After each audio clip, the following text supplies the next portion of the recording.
if I were to walk up to you on the street and say, you, please tell me what, no, I didn't want to write it that thick. Please tell me what sine of pi over 4 is. And obviously, we're assuming we're dealing in radians. You either have that memorized, or you would draw the unit circle right there. That's not the best looking unit circle, but you get the idea. You would go to pi over 4 radians, which is the same thing as 45 degrees.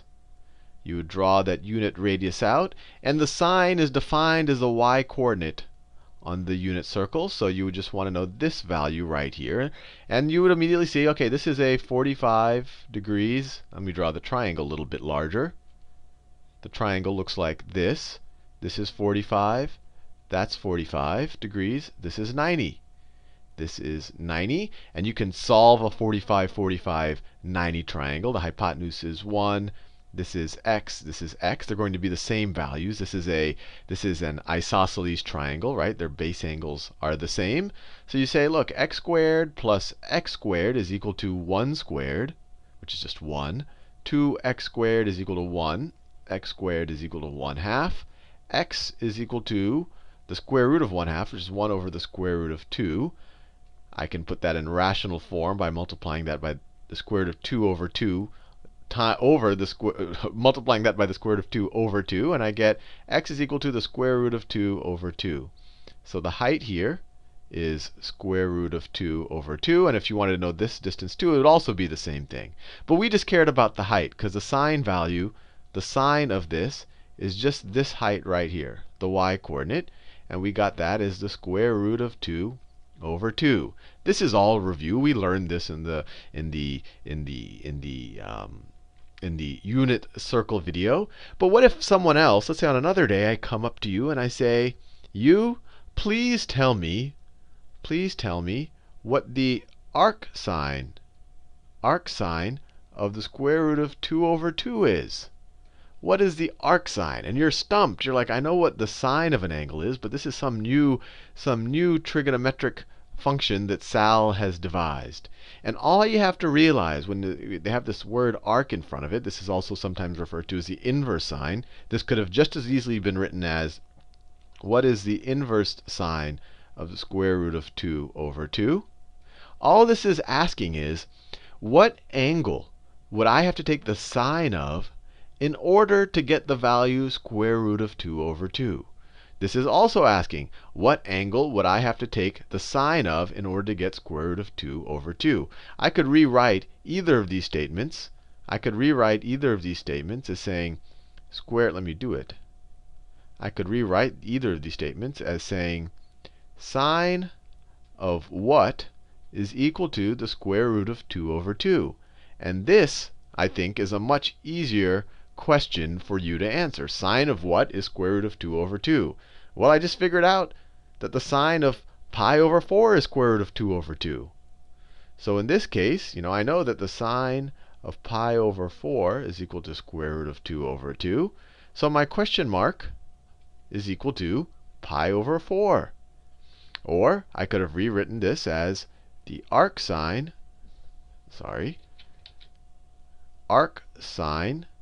of square root of 2 over 2 is equal to pi over 4.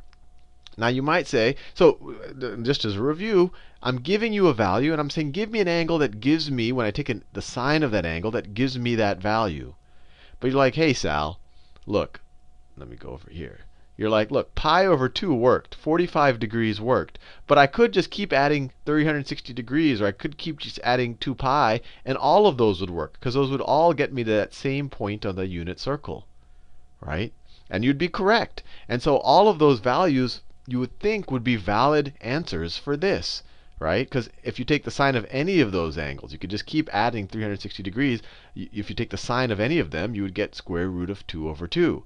And that's a problem. You can't have a function where if I take the function, where I can't have a function f of x where it maps to multiple values, right? Where it maps to pi over 4, or it maps to pi over 4 plus 2 pi, or pi over 4 plus 4 pi. So in order for this to be a valid function, in order for the inverse sine function to be valid, I have to restrict its range.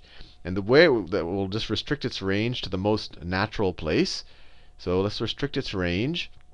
And actually, just as a side note, what's its domain restricted to? So if I'm taking the arc sine of something, so if I'm taking the arc sine of x, and I'm saying that that is equal to theta, what's the domain restricted to? What are the valid values of x? X could be equal to what? Well, if I take the sine of any angle, I can only get values between 1 and -1, right? So x is going to be greater than or equal to -1, and then less than or equal to 1. That's the domain. Now, in order to make this a valid function, I have to restrict the range, the possible values. I have to restrict the range. And for arc sine, the convention is to restrict it to the first and fourth quadrants, to restrict the possible angles to this area right here along the unit circle. So theta is restricted to being less than or equal to pi over 2, and then greater than or equal to minus pi over 2. So given that, we now understand what arc sine is. Let's do another problem. Let me clear out some space here. Let me do another arc sine. So let's say I were to ask you what the arc sine of minus square root of 3 over 2 is. Minus square root of 3 over 2. Now you might have that memorized. You say, oh, I immediately know that sine of x or sine of theta is square root of 3 over 2, and you'd be done. But I don't have that memorized. So let me just draw my unit circle. And when I'm dealing with arc sine, I just have to draw the first and fourth quadrants of my unit circle. That's the y-axis. That's my x-axis, x and y. And where am I? If the sine of something is minus square root of 3 over 2, that means the y-coordinate on the unit circle is minus square root of 3 over 2. So it means we are right about there. So this is minus square root of 3 over 2. This is where we are. Now what angle gives me that? What angle gives me that? Let's think about it a little bit.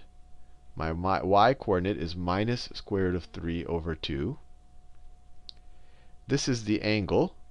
It's going to be a negative angle because we're going below the x-axis in the clockwise direction. And to figure out, let me just draw a little triangle here. Let me pick a better color than that. So that's a triangle.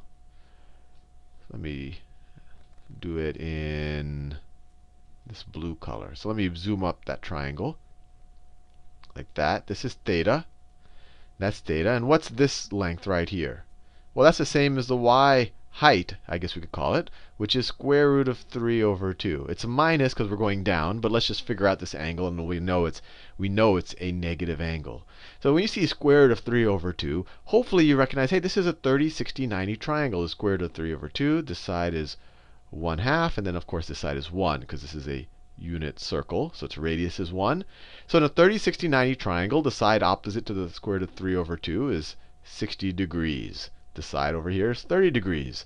So we know that our theta is, this is 60 degrees. That's its magnitude, but it's going downward. So it's minus 60 degrees.